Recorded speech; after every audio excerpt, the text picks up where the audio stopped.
سیدنا صدیق اکبر نے بھی یہی وصیت کی تھی کہ میرا جنازہ پڑھ کے پھر حضور کے سامنے لے جانا اور سلام عرض کرنا۔ حضرت انس سے بھی روایت، حضرت علی سے بھی روایت ہے، حضرت صدیق اکبر کی وصیت تھی حضور کے پاس لے جانا اور حضور سے اجازت مانگنا، اجازت مل جائے تو قدموں میں دفن کر دینا ورنہ جنت البقیع میں۔ تو حضرت علی المرتضیٰ اور حضرت انس روایت کرتے ہیں کہ ایسا ہی ہوا کہ ہم نے جنازہ اٹھایا، پڑھا اور پھر حضور کے مواجہ انور کے سامنے رکھ دیا اور سارے ہاتھ باندھ کے عرض کرتے یا رسول اللہ ھذا ابو بکر یستاذنک، اے اللہ کے پیارے محبوب صلی اللہ علیہ وسلم، یہ ابو بکر ہیں، آپ سے اجازت طلب کرتے ہیں، آپ کی قربت میں دفن ہونے کا شوق ہے، ہمیں کیا حکم ہے؟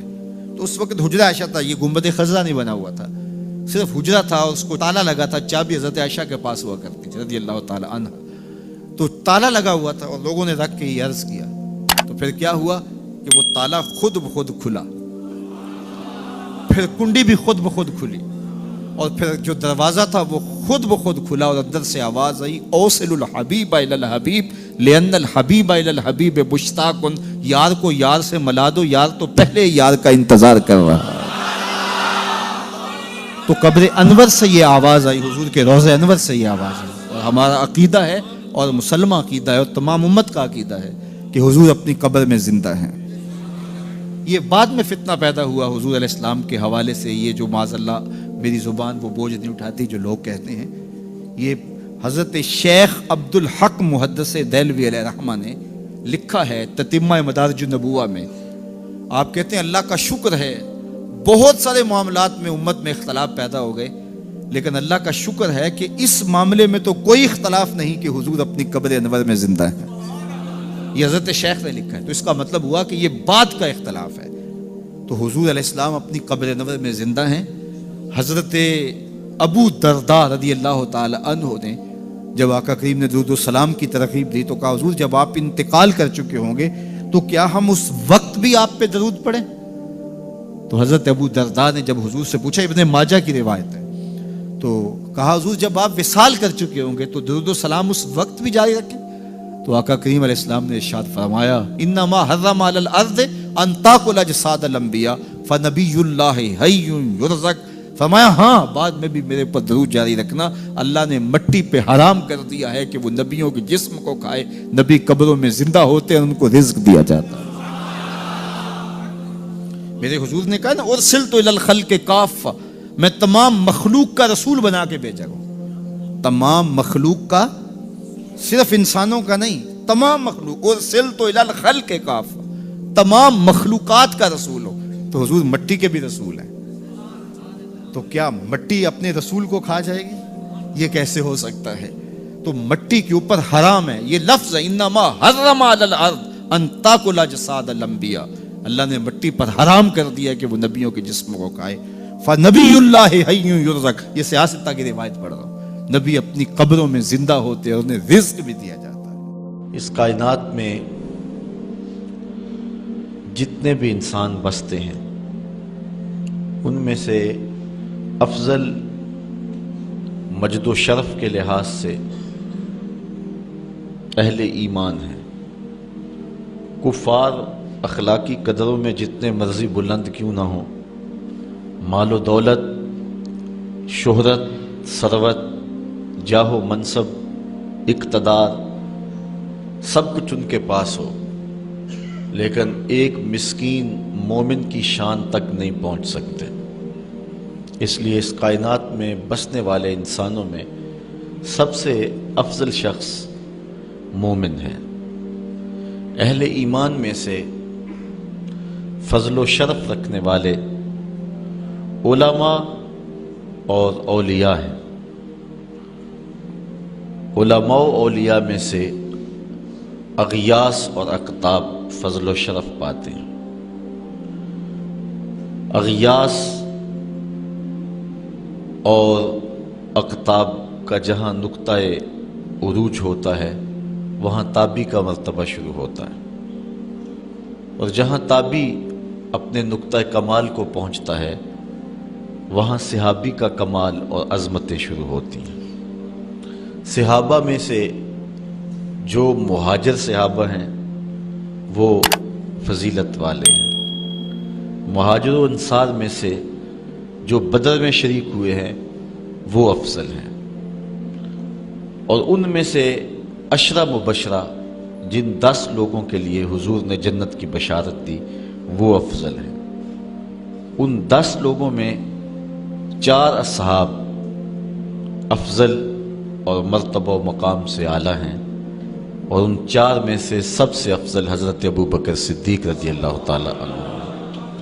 یہ ہمارا اہل ایمان کا عقیدہ ہے۔ صحابہ کے درجے متفاوت ہیں، جس طرح آسمان کے اوپر نظر دوڑائیں تو آپ کو ستارے نظر آتے ہیں، کوئی روشن، کوئی ٹمٹماتا ہوا، کوئی بڑا واضح، اس طرح اس افق پہ بھی آپ کو ستارے نظر آئیں گے۔ صداقت کے تارے بھی ہوں گے، عدالت کے ستارے بھی ہوں گے، ولایت کے، امامت کے، طرح طرح کے ستارے نظر آئیں گے۔ درجوں کے اعتبار سے متفاوت ہیں، لیکن حضور علیہ السلام کے تمام صحابہ کی تعظیم و توقیر ہمارے اوپر واجب ہے۔ سب سے افضل صحابی جس کو شرف ملا اور عظمت سب سے فضیلت والی نصیب ہوئی وہ حضرت ابو بکر صدیق کی ذات ہے۔ کہتے ہیں حضور کا سایہ نہیں تھا، لیکن یہ سائے کی طرح حضور کے ساتھ ہی رہے، ساری زندگی حضور کے ساتھ گزاری۔ بدر کے بھی ساتھی ہیں، قبر کے بھی ساتھی ہیں، غار کے بھی ساتھی ہیں، اور حد ہو گئی مزار کے بھی ساتھی ہیں۔ جے شک ہووی تے چل مدینے، آ ویخ لے جوڑ مزاراں دا، بن یار نبی دیاں یاراں دا۔ حضور علیہ السلام نے ارشاد فرمایا، اپنی صحبت اور اپنے مال سے جس نے سب سے زیادہ میرے اوپر احسان مندی کی ہے اس شخص کا نام ابو بکر ہے۔ بلکہ حضور نے فرمایا کہ جس شخص نے بھی میرے اوپر کوئی احسان کیا ہے میں اس کے احسان کا بدلہ اس کو دے چکا ہوں، لیکن ایک ابو بکر ہے جس کے احسانات کا بدلہ کل قیامت کے دن اللہ ہی عطا فرمائے گا۔ یہ صرف حضرت ابو بکر صدیق کی ذات ہے۔ اور حضرت عمر کہتے ہیں، قال ابو بکر سیدنا و خیرنا و احبنا الی رسول اللہ صلی اللہ علیہ وسلم۔ کہتے ہیں کہ ابو بکر کی کیا پوچھتے ہو، وہ ہم میں سے ہمارے سردار بھی تھے، ہم میں سے افضل بھی تھے، اور حضور سب سے زیادہ جس شخص سے پیار کرتے تھے اس شخص کا نام بھی ابو بکر ہی تھا۔ سب سے زیادہ حضور ان سے ہی پیار کیا کرتے تھے۔ حضرت عائشہ رضی اللہ تعالیٰ عنہ فرماتی ہیں کہ جب حضور علیہ السلام کا آخری وقت آیا تو آقا کریم علیہ السلام نے فرمایا کہ ابو بکر کو حکم دو کہ لوگوں کو نماز پڑھائیں۔ میں نے عرض کی کہ وہ رقیق القلب ہیں، مصلی پہ جب آپ کو نہیں پائیں گے تو بے چین ہو جائیں گے، کسی اور کے لیے حکم نامہ جاری کرو۔ حضور علیہ السلام نے فرمایا کسی قوم کے لیے مناسب ہی نہیں ہے کہ ابو بکر ان کے اندر رہتے ہوں اور امامت کوئی اور کروائے۔ ابو بکر کا حق ہے کہ وہ امامت کروائیں۔ حضرت عمر رضی اللہ تعالیٰ عنہ سے ایک روایت سنیے، کہتے حضور نے ایک مرتبہ فنڈ کے لیے ارشاد فرمایا کہ لاؤ راہ خدا میں پیش کرو، تو میرے پاس اتنی خوشحالی تھی کہ اتنی کبھی خوشحالی ہوئی نہیں تھی، تو میں نے کہا اگر ابو بکر سے بڑھ سکتا ہوں تو آج بڑھ سکتا ہوں۔ میں گیا اور آدھا مال لے آیا۔ حضور نے پوچھا عمر گھر والوں کے لیے کیا چھوڑا ہے؟ میں نے کہا اتنا ہی چھوڑا آیا ہوں، آدھا لے آیا ہوں، آدھا چھوڑا آیا ہوں۔ کہتے ہیں پھر ابو بکر سارا مال ہی سمیٹ کے لے آئے۔ اللہ اکبر۔ حضور نے کہا ابو بکر تم گھر کے لیے کیا چھوڑا ہے؟ تو حضرت ابو بکر رضی اللہ تعالیٰ نے کہا اب قیت لہم اللہ و رسولہ، حضور میرے سامنے بھی آپ ہیں، میرے گھر میں بھی تو آپ ہی ہیں نا۔ وہ اپنے نام لیواؤں کو تنہا چھوڑتے کب ہیں، جہاں ہم دم نہ ہو کوئی وہاں سرکار ہوتے ہیں۔ تو کہا میں اللہ اس کے رسول کی رضا کو گھر چھوڑ آیا ہوں۔ حضرت عمر کہتے ہیں پھر میں نے کہا کہ میں ابو بکر سے کبھی بھی نہیں بڑھ سکتا۔ اللہ تعالیٰ نے ان کو شان ہی انوکھی دی ہے۔ حضور علیہ الصلوۃ والسلام کے وصال کے فوراً بعد منافقین نے بہت باریک چال چلی، مسلمانوں کی صفوں میں گھس گئے۔ بظاہر لبادے ان کے مسلمانوں والے تھے، تو انہوں نے مسلمانوں سے کہنا شروع کر دیا لو جی کہانی ختم ہو گئی، ساری رونقیں حضور کے دم سے تھیں، نمازیں تھیں، روزے تھے، لوگ اپنے اموال کی زکوٰۃ دیا کرتے تھے، حج کا اجتماع تھا، یہ سب کچھ ختم ہو جائے گا۔ اب کون مال خرچ کرے گا؟ کس نے جان راہ خدا میں قربان کرنی ہے؟ کوئی سحر کے وقت اٹھ کے کیوں مسجد میں آئے گا؟ بظاہر لگتا تھا کہ یہ بڑی ہمدردی اور دلجوئی سے حقیقتیں حال کو بیان کر رہے ہیں، لیکن اس کے اندر چھپا ہوا ظاہر تھا. جو نئے قبائل اسلام لائے تھے، یہ خبر جب ادھر پہنچی تو انہوں نے ارتداد کا رستہ اختیار کر لیا. بہت سارے قبیلے، آپ پڑھیں تاریخ، مرتد ہو گئے. کسی نے زکوٰۃ دینے سے انکار کر دیا. مسلمہ کذاب نے اپنی جھوٹی نبوت کا دعویٰ کھڑا کر دیا. حضرت صدیق اکبر کا دل زخمی ہے، کلیجہ زخمی ہے. لیکن اب اس صورتحال کا جب آپ نے مشاہدہ کیا تو آپ آگے بڑھے اور ایک اونچے ٹیلے پہ کھڑے ہوئے لوگوں کو اشارہ کیا. لوگوں نے جناب ابو بکر رضی اللہ تعالیٰ عنہ کو دیکھا تو ادھر لپک کے آ گئے. تو حضرت ابو بکر صدیق رضی اللہ تعالیٰ عنہ نے مختصر خطاب کرتے ہوئے آپ نے کہا، لوگوں مجھے ایک بات بتاؤ، تم اللہ کی عبادت کرتے تھے کہ رسول اللہ کی عبادت کرتے تھے؟ لوگوں نے کہا کہ ہم اللہ کی عبادت کرتے تھے. تو کہا کہ اگر تو تم رسول اللہ کی عبادت کرتے تھے تو حضور وصال کر گئے، اور اگر تم اللہ کی عبادت کرتے تھے تو وہ آج بھی حی ہے، لا یموت ہے، اسے موت ہے ہی نہیں. پھر کہا جس دین کے لیے میرے اور آپ کے آقا و مولا نے اپنی ساری زندگی لگا دی، کیا حضور کے وصال کر جانے کے بعد تم اس دین کو چھوڑ دو گے؟ تو لوگوں نے کہا کیوں چھوڑیں گے؟ تو کہا پھر اٹھو اور دین کا جھنڈا لے کے پوری دنیا پہ چھا جاؤ. تو آپ نے لوگوں کو سنبھالا. تو حضرت عبداللہ ابن مسعود رضی اللہ تعالیٰ عنہ فرماتے ہیں کہ اگر حضرت ابو بکر رضی اللہ تعالیٰ عنہ کے ذریعے سے اللہ ہمارے اوپر احسان نہ کرتا تو ہم ہلاک ہو جاتے. اس امت کو بکھرنے سے بچایا ہے، شیرازہ متحد رکھا ہے، تو وہ ذات سیدنا صدیق اکبر رضی اللہ تعالیٰ عنہ. اور حضور یہ سارے اشارے دے کر گئے تھے. ایک خاتون آئی، کوئی کام تھا اس کو، اس نے کہا، تو حضور نے فرمایا پھر آنا. تو اس نے کہا کہ اگر میں پھر آؤں تو آپ نہ ہوں. اس کی مراد یہ تھی کہ آپ وصال کر گئے ہوں. تو آقا کریم علیہ السلام نے فرمایا اگر میں نہ ہوا ابو بکر تو ہوں گے، میں نہ ہوا تو ابو بکر کے پاس آ جانا. اللہ اکبر. حضور نے حضرت ابو بکر رضی اللہ تعالیٰ عنہ کو اپنی زندگی میں مصلی پہ کھڑا کیا. ترمذی کے لفظ ہیں، حضور نے ارشاد فرمایا لا ینبغی لقوم فیہم ابو بکر ان یؤمہم غیرہ.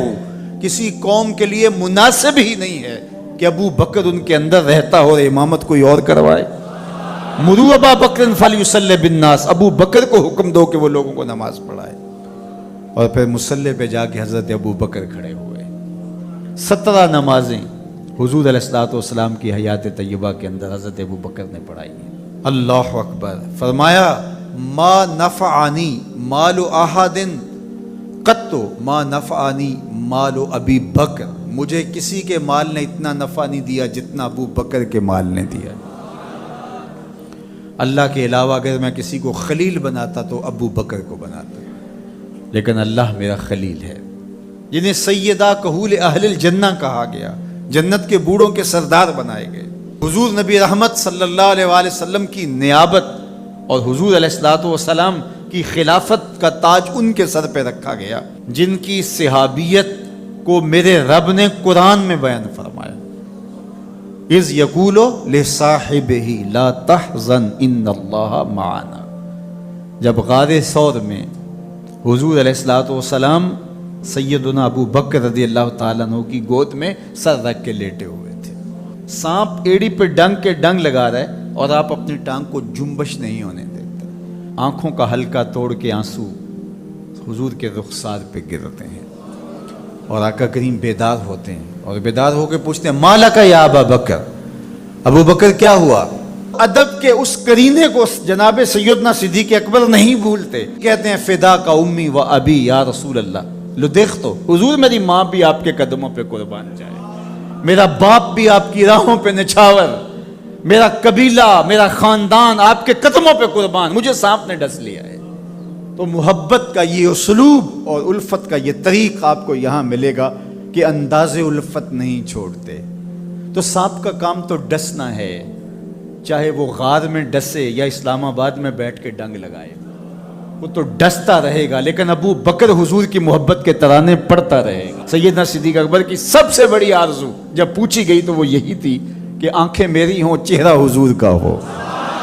نہ چہرہ ہٹے نہ آنکھیں تھکیں، دیکھتا رہوں اور دیکھتا رہوں۔ اس واقعہ کی حکایت قرآن نے بیان کی ہے۔ اذ یقول لصاحبہ، صحابی کا ٹائٹل قرآن نے حضرت سیدنا صدیق اکبر کے نام کیا ہے، اس لیے حضرت سیدنا صدیق اکبر کی صحابیت کا انکار کفر ہے۔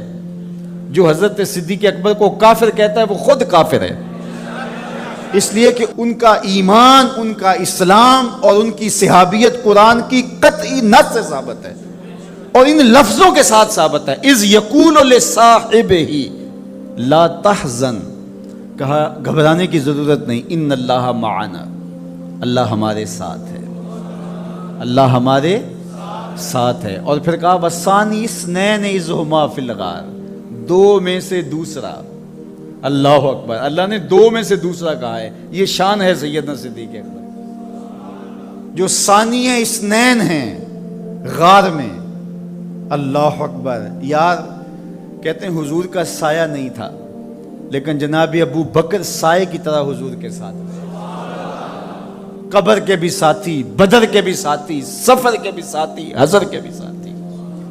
تو حضرت صدیق اکبر رضی اللہ تعالیٰ عنہ کی صحابیت قطعی نص سے ثابت ہے، اور سیدنا صدیق اکبر رضی اللہ تعالیٰ عنہ حضور علیہ الصلوۃ والسلام کے خسر ہیں۔ حضرت سیدنا صدیق اکبر رضی اللہ تعالیٰ عنہ کا دایاں ہاتھ حضور نے اپنے ہاتھ میں پکڑا ہے اور بایاں حضرت عمر کا ہاتھ پکڑا ہے، اور حضور ایسے مسجد نبی سے باہر نکل رہے ہیں اور کوئی شخص داخل ہوا تو فرمایا قیامت کے دن ہم ایسے ہی اٹھائے جائیں گے، دائیں ہاتھ میں ابو بکر کا ہاتھ ہوگا، بائیں ہاتھ میں عمر کا ہاتھ ہوگا۔ اللہ اکبر، یہ ہیں حضرت ابو بکر رضی اللہ تعالیٰ۔ جو بدبخت سیدنا صدیق اکبر رضی اللہ تعالیٰ عنہ کے ایمان پہ شک بھی کرے وہ مومن نہیں رہتا۔ یہ وقت بھی آنا تھا ہمارے اوپر کہ پاکستان کے دارالحکومت میں کھڑے ہو کر کے سیدنا صدیق اکبر رضی اللہ تعالیٰ عنہ کے بارے میں ایسے نازیبہ کلمات کہے جانے تھے، استغفر اللہ، العیاذ باللہ۔ حضور علیہ الصلوۃ والسلام نے ارشاد فرمایا اذا رأیتم الذین یسبون اصحابی فقولوا لعنۃ اللہ علی شرکم۔ عبداللہ ابن عمر سے روایت ہے، حضور نے فرمایا اگر تم کچھ لوگوں کو دیکھو کہ میرے اصحاب کو گالی دیتے ہیں اور تم کہو تمہاری شر پہ اللہ کی لعنت ہو، یہ حضور نے حکم دیا کہ یہ اس کے جواب میں کہو۔ اور ایک حدیث کے لفظ ہیں، حضور علیہ السلام نے ارشاد فرمایا من سب اصحابی فعلیہ لعنت اللہ والملائکۃ والناس اجمعین، جو میرے اصحاب کو گالی دے اس پر اللہ کی بھی لعنت، فرشتوں کی بھی لعنت اور تمام مخلوقات کی بھی لعنت۔ تو یہ ملعون جو حضرت سیدنا صدیق اکبر اور دیگر اصحاب کو بھونکتے ہیں اور ان کے بارے میں نازیبہ کلمات کہتے ہیں، ان کی شر سے اس ملک کو پاک کرنا چاہیے۔ چنگاری جب بھڑکائی جاتی ہے تو پھر پورے شہر جل جاتے ہیں۔ 7-8 سال قبل کی کہانی ہمیں یاد ہے کہ کیا دردناک لمحات ہوتے تھے، روزانہ لاشیں اٹھانی پڑتی تھی، وہ ایسے ہی ناعاقبت اندیش لوگوں کی وجہ سے ہوا۔ اگر اداروں نے اس میں تساہل برتا، سستی سے کام لیا، یا کسی شخص کی خوشنودی کے لیے انہوں نے پسو پیش کیا تو یا معاملے کو گول مول کرنا چاہا تو حالات کنٹرول میں نہیں رہیں گے۔ یہ بھڑکائی ہوئی آگ ملک کو خاکستر بنا سکتی ہے۔ اللہ میرے وطن کی حفاظت فرمائے۔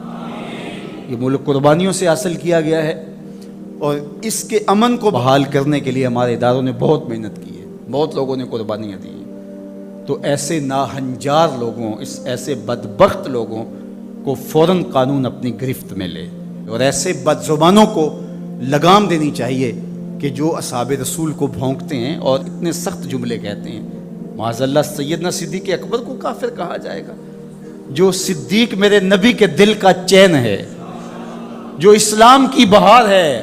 عبداللہ ابن مسعود فرماتے ہیں ہم بچے ہی ابو بکر کی وجہ سے تھے، ورنہ ہلاک ہو جاتے۔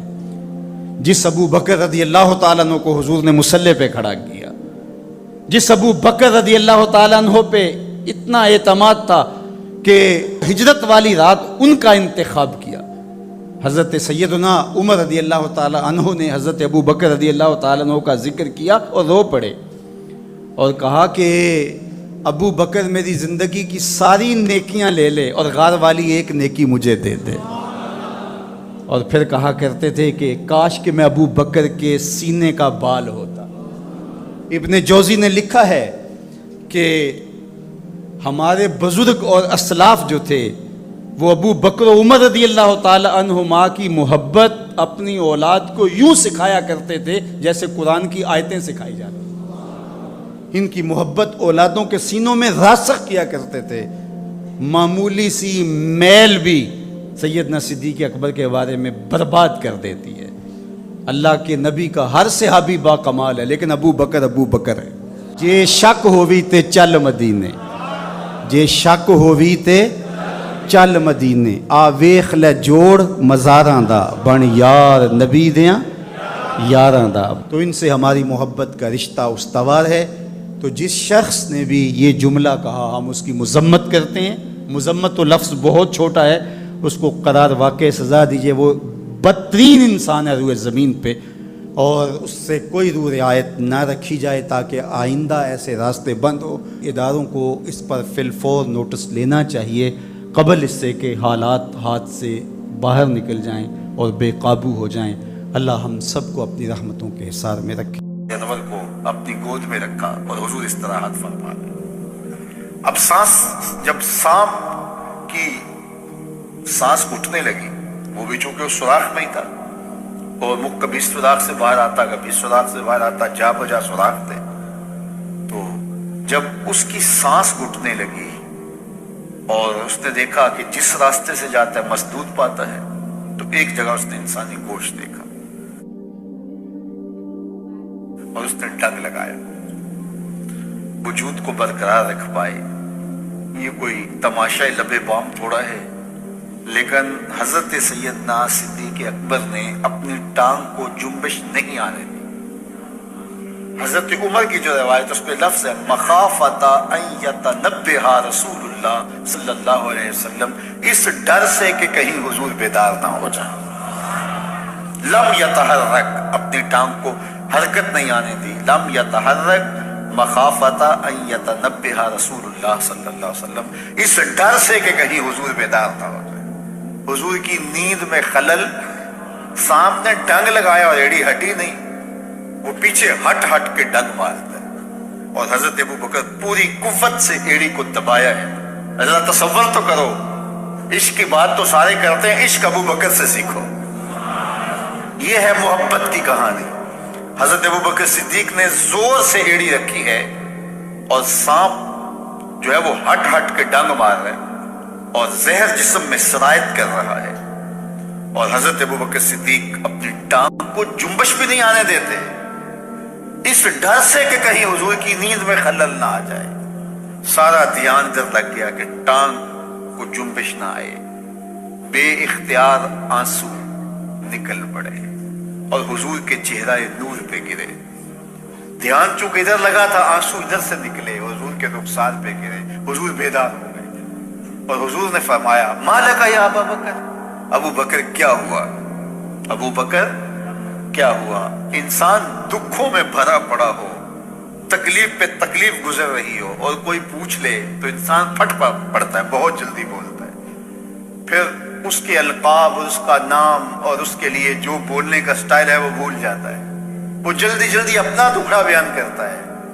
لیکن یہاں پیار کی کہانی اتنی دل آویز ہے، اللہ اکبر۔ یہ حضرت عمر کی روایت پڑھ رہا ہوں کہ یوں ایڑی زور کے ساتھ سوراخ پہ رکھی ہے، بل پہ رکھی ہے، سانپ ہٹ ہٹ کے ڈنگ لگا رہا ہے، ساری توجہ ٹانگ کی طرف ہے کہیں ہل نہ جائے اور حضور بیدار نہ ہو جائیں، اور اچانک آنکھوں سے آنسو ٹپکے حضور کے رخسار پہ گرے۔ آقا کریم بیدار ہو کے پوچھتے ہیں مالک یا ابا بکر، ابو بکر کیا ہوا؟ تو حضرت ابو بکر کیا بولتے ہیں؟ لدغت فداک امی و ابی یا رسول اللہ، یا رسول اللہ میری ماں بھی آپ کے قدموں پہ قربان ہو، میرا باپ بھی آپ کے قدموں میں قربان ہو، سانپ نے مجھے ڈس لیا ہے۔ اللہ اکبر۔ ادب کے اس سٹائل کو چھوڑا، محبت کے اس انداز کو ہنگامی حالت میں بھی ترک نہیں ہونے دیا۔ گفتگو کا سلیقہ اور بات کرنے کا جو طریقہ ماضی میں تھا آج بھی اسے ہی ملحوظ رکھا، اور اسی سٹائل سے بات کرتے ہیں۔ میری ماں بھی آپ کے قدموں پہ قربان، میرا باپ بھی آپ کی راہوں پہ نچھاور، حضور مجھے سانپ نے ڈس لیا ہے۔ اللہ اکبر۔ پھر حضور علیہ السلام نے فرمایا قدم اٹھاؤ. قدم اٹھایا تو آقا کریم نے اپنا لعاب دہن لگا دیا اور حضرت ابوبکر صدیق کا درد بھی جاتا رہا, زہر کے اثرات بھی ختم ہو گئے. اور جب آپ کا آخری وقت آیا تو وہ دوبارہ عود کر آئے. اور حضرت عمر فرماتے ہیں کہ آپ کی وفات کا سبب وہی سانپ کا ڈنگ تھا. اللہ اکبر. عاشق کی موت آئی ہے اور عاشق دنیا سے رخصت ہوا ہے تو وہی لمحے دوبارہ لوٹ آئے. وہی سانپ کے جو ہے وہ زہر کا اثر سرایت کرنے لگا ہے. وہ حضرت ابو بکر کا جب آخری وقت تھا تو غار ثور کی ساری یادیں پھر تازہ ہونے لگی ہیں. اللہ اکبر. تو حضرت ابو بکر صدیق اور حضور 3 دن تک اور 3 راتیں اس غار میں رہے. اب یہ ڈھونڈتے رہے کہ ادھر گئے ہوں گے, ادھر رہے ہوں گے. پھر ان کے کھوجی نے کہا کہ نشان تو ادھر جاتے ہیں, اور ان کو لے کے وہ غار ثور کی طرف بڑھ گیا اور پہاڑ چڑھ گیا. غار ثور کے آگے جب گیا تو وہاں تک نشان تھے. آگے ایک جھاڑی تھی جس پر تالا جو ہے وہ جالا تن لیا تھا عنکبوت نے, مکڑی نے, اور فاختہ نے انڈے بھی دے دیے تھے. تو اب وہاں ان کا گمان ہوا کہ اگر یہاں سے اندر گئے ہوئے ہوتے تو یہ جالا ٹوٹ جاتا. تو یہ تو ممکن نہیں ہے, فاختہ تو انسانی وجود کو دیکھ کر کے اڑ جاتی ہے, تو یہ یہاں فاختہ بھی اڑتی نہیں ہے. تو اب جنہوں نے غار ثور دیکھی ہے ان کے ذہن میں سارا نقشہ گھوم گیا ہوگا, وہ اس تصور میں گھوم رہے ہوں گے. وہ یہاں مرکز مصطفیٰ میں نہیں بیٹھے, غار ثور کے آگے بیٹھے ہوئے ہوں گے. پھر وہ کیا منظر ہے. اللہ اکبر. تو غار اوپر سے نیچے آتی ہے اور نیچے تھانہ ہے غار کا. اور جو غار کے اندر بیٹھے ہو, سامنے جو پلیٹ فارم بنا ہوا ہے اس کے اوپر چلتے پھرتے باتیں کرتے وہ سارے لوگ نظر آتے ہیں اوپر والے کو جو غار کے اندر بیٹھے. اور جو باہر ہیں ان کو غار کے اندر کچھ نظر نہیں آ رہا. ایک تو غار کے اندر اندھیرا, اور دوسری بات اگر دیکھنا بھی چاہیں تو جھک کر کے دیکھنا پڑتا ہے. اپنے نیچے جھکیں اور پھر اندر دیکھیں تو کچھ دکھائی دے گا, اور وہ نہیں دیکھ رہے تھے. تو حضرت ابو بکر صدیق رضی اللہ تعالیٰ عنہ نے جب دیکھا مشرکین چل رہے ہیں, ان کی آوازیں بھی آ رہی ہیں, تو حضور سے کہا کہ حضور یہ کیا ہوا. اذ یقول لصاحب لا تحزن ان اللہ معنا. قرآن بتاتا ہے دونوں میں سے ایک جب اس کو جب فکر لاحق ہوئی, ایک ہوتا ہے اپنی جان کا خوف, اس کو خوف کہتے ہیں, جو دوسرے کے لیے ہوتا ہے اس کو حزن کہتے ہیں. صدیق اکبر کو اپنی جان کا خوف نہیں تھا, حضور کی جان کی فکر تھی. تو اللہ کے محبوب نے فرمایا, قرآن نے اس کی حکایت کی, لا تحزن, پریشان ہونے کی ضرورت نہیں, ان اللہ معنا, اللہ ہمارے ساتھ ہے, اللہ ہمارے ساتھ ہے. بلکہ فرمایا ابو بکر تو ان 2 کے بارے میں کیا کہتا ہے جن کا تیسرا اللہ ہو. ان 2 کے بارے میں تو کیا کہتا ہے جن کا تیسرا. اور وہاں سوچتے رہے آگے کدھر گئے ہیں, آگے کدھر گئے ہیں, اور غار سامنے کدھر گئے تھے, اور حضور ان کو دیکھ رہے, ابو بکر صدیق ان کو دیکھ رہے.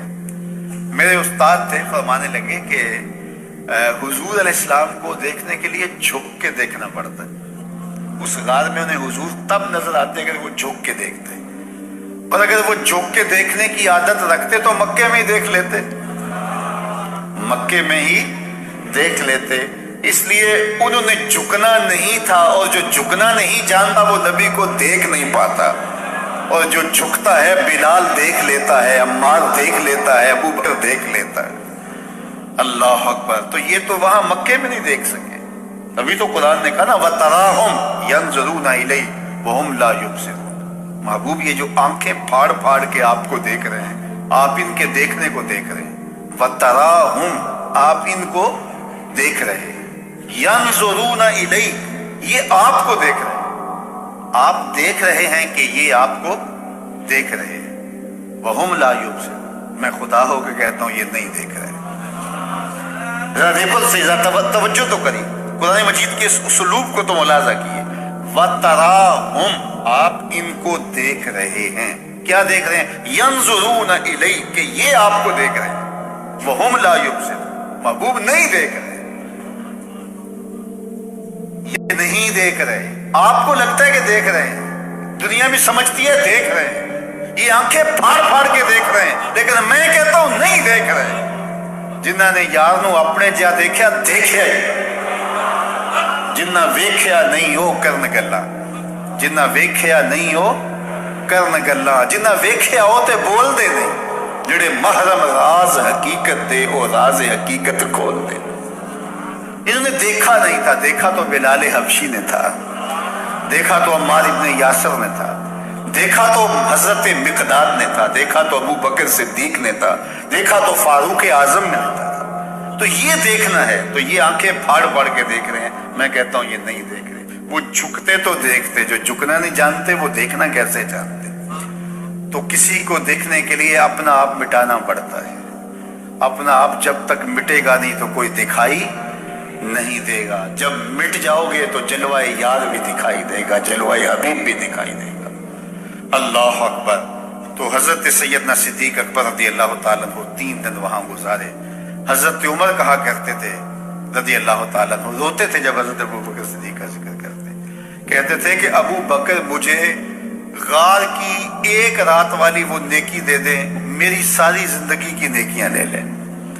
ام المومنین سیدہ عائشہ رضی اللہ تعالیٰ عنہ فرماتی ہیں ایک دن تاروں بری شب تھی اور حضور علیہ السلام میرے کاشانہ نور میں تھے، کاشانہ رحمت میں تھے، تو ایسے تاروں پہ نظر پڑی تو میں نے حضور سے سوال کیا، حضور تاروں جتنی نیکیاں بھی کسی کی ہوں گی؟ چمکتے ہوئے ستارے، تا حد نظر پھیلا ہوا آسمان، تو بے ساختہ میں نے کہا حضور ستاروں جتنی نیکیاں بھی کسی کی ہوں گی؟ حضور نے برجستہ کہا ہاں عمر کی۔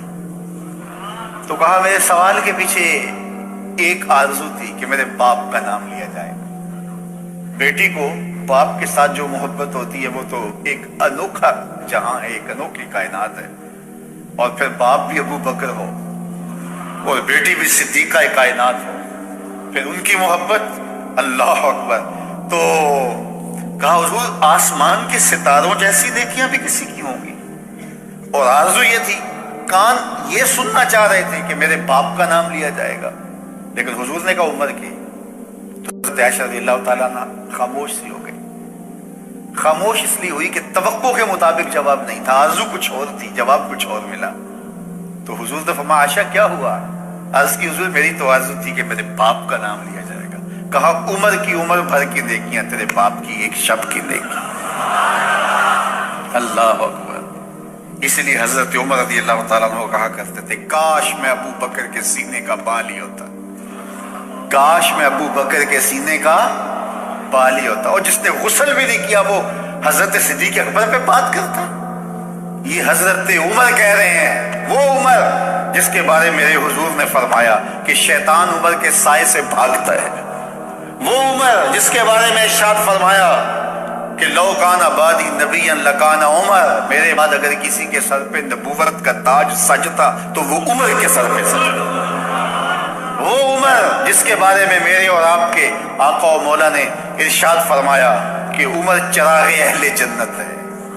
لوگوں سے کہا لوگوں جب نیک لوگوں کی بات کیا کرو تو میرے عمر کی بھی بات کیا کرو، میرے عمر کا ذکر بھی چھیڑا کرو۔ وہ عمر، اللہ اکبر، جو مراد رسول ہے، وہ کیا کہہ رہے ہیں؟ کاش میں ابو بکر کے سینے پر اگا ہوا ایک بال ہوتا۔ یہ شان ہے سیدنا صدیق اکبر رضی اللہ تعالی عنہ۔ تو حضور علیہ السلام نے حضرت ابو بکر سے کہا ڈرنے کی ضرورت نہیں۔ اذ یقول لصاحبہ، صدیق اکبر رضی اللہ تعالیٰ عنہ کی صحابیت ثابت ہے قرآن کی قطعی نص کے ساتھ۔ جب اپنے صاحب سے کہا، صحابی سے کہا لا تحزن ان اللہ معنا، اللہ ہمارے ساتھ ہے۔ اللہ اکبر۔ یہ تھا غار کا تھا، اور اقبال کہتا ہے ثانی اثنین و غارو بدر و قبر۔ اب بدر کی کہانی آئے۔ بدر میں 313 صحابہ کو لے کر حضور آئے جب کفار 1000 کے لشکر جرار کو لے کے پہنچے، تو حضور کے لیے ایک چھپر بنایا گیا، عریش، وہ لکڑیوں کا ایک سایہ کیا گیا، اور وہاں حضور کو بٹھایا گیا کہ کوئی ضرر نہ حضور کو پہنچے، جنگ کا گمسان پڑے تو کوئی حضور تک نہ پہنچے۔ تو حضور یہاں آرام کریں گے، یہاں ٹھہریں گے، یہاں سے حضور کمان کریں گے۔ وہ آج جنگ میں ہوتا نا کنٹرول روم،